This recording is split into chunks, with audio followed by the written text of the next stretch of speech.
Painting का बहुत शौक था। वो हमेशा से ही पेंटर बनना चाहती थी, पर उसके माँ और पिताजी ने उसको कभी भी इस चीज के लिए सपोर्ट नहीं किया और उसकी शादी नीरव से हो गई।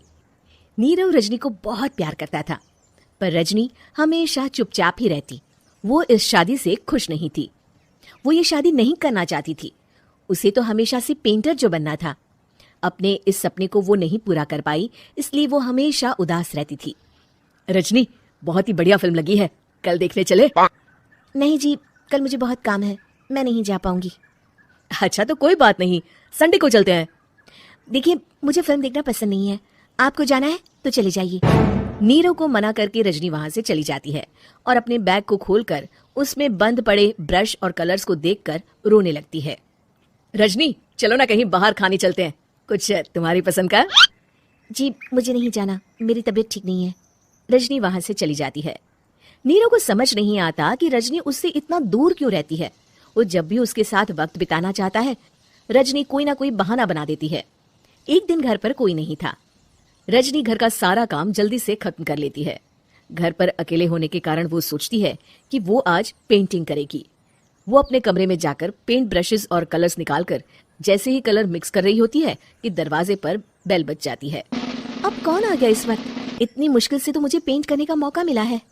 रजनी दरवाजा खोलती है तो उसकी सास अपनी सहेलियों के साथ खड़ी होती है और सब घर के अंदर आ जाते हैं। अरे बहू, सबको शरबत बनाकर पिला दे, बाहर तो बड़ी गर्मी है। उफ। जी। रजनी पेंट ना कर पाने से उदास हो जाती है।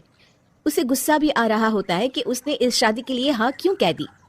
वो रसोई में जा रही होती है कि उसकी सास उसे रोकती है। बहू, सबके खाने का भी इंतजाम कर लेना, आज का लंच तो ये सब यहीं करेगी। हाँ। रजनी बिना कुछ कहे रसोई में चली जाती है। सबके लिए खाना बनाती है। सब खाना खाते हैं और रजनी घड़ी देखती है कि ये सब कब जाएंगे ताकि वो अपनी पेंटिंग कर सके। जब शाम होती है तब सब चले जाते हैं अपने घर।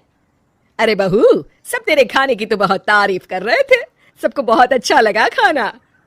आपको मुझे सुबह बताना चाहिए था ना कि आपकी सहेलियां आ रही हैं। पता भी है कितना वक्त लगा सारा खाना बनाने में। अरे बहू, तू ऐसे कैसे बात कर रही है मुझसे? तो और कैसे बात करूं? मैं इस घर की कोई नौकरानी नहीं हूं कि इतना काम करूंगी। रजनी अपने कमरे में जाकर दरवाजा बंद कर लेती है। शाम को जब नीरव आता है तो उसकी माँ उसे पूरी घटना के बारे में बताती है। क्या रजनी ने आपसे इस तरह बात की माँ? हाँ, और पता नहीं उसे क्या हो गया है, शाम से बाहर भी नहीं आई है। मैंने तो कई बार आवाज दी, खाना भी नहीं खाया उसने। तू ही बात करके देख ले बेटा। नीरव अपने कमरे का दरवाजा खटखटाता है। रजनी, दरवाजा खोलो, मैं हूं। रजनी दरवाजा खोलती है और फिर वापस जाकर अपने बिस्तर पर लेट जाती है। रजनी, माँ से बात करने का ये क्या तरीका है? मैंने कोई गलत बात नहीं की है। अरे तुम क्यों ऐसे बर्ताव कर रही हो सबके साथ? क्या तुम इस शादी से खुश नहीं हो? रजनी कुछ नहीं बोलती। अरे बताओ मुझे रजनी, क्या ये शादी तुम्हारी मर्जी के खिलाफ हुई है? हाँ, मैं ये शादी कभी नहीं करना चाहती थी। तुमसे क्या, मैं किसी से भी शादी नहीं करना चाहती थी। रजनी रोने लगती है। चुप हो जाओ रजनी, बताओ मुझे तुम क्यों नहीं करना चाहती थी शादी?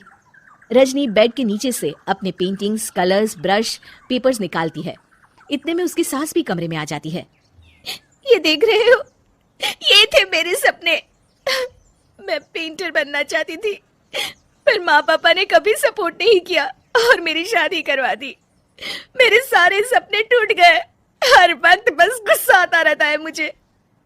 मैं जानती हूँ कि आप लोगों की इसमें कोई गलती नहीं है, पर मैं क्या करूं, मुझे समझ में नहीं आता। रजनी फूट फूट कर रोने लगती है। मुझे माफ कर दीजिए, आप दोनों के साथ मैं बहुत बुरा बर्ताव कर रही हूँ। अरे रजनी बेटा, चुप हो जाओ तुम। नीरव पानी लेकर आता है। ये लो पानी पियो और शांत हो जाओ। रजनी पानी पीती है और उसकी सास पेंटिंग्स देख रही होती है। अरे नीरव, हमें तो पता ही नहीं था कि हमारी बहू कलाकार है। अरे कितनी अच्छी पेंटिंग्स बनाई है, देखो तो। ये वाली तो मैं अपने कमरे में ले जाऊंगी। आपको ये पेंटिंग्स अच्छी लगी? अच्छी नहीं, बहुत अच्छी लगी। और तुमने हमें बताया क्यों नहीं? तुम जब चाहे पेंटिंग कर सकती हो रजनी। हम तुम्हारे सपनों को पूरा करने में तुम्हारा पूरा साथ देंगे। हाँ बेटा, हम कला की कद्र करते हैं। हम कलाकार तो नहीं, पर मुझे गर्व है कि मेरी बहू एक कलाकार है।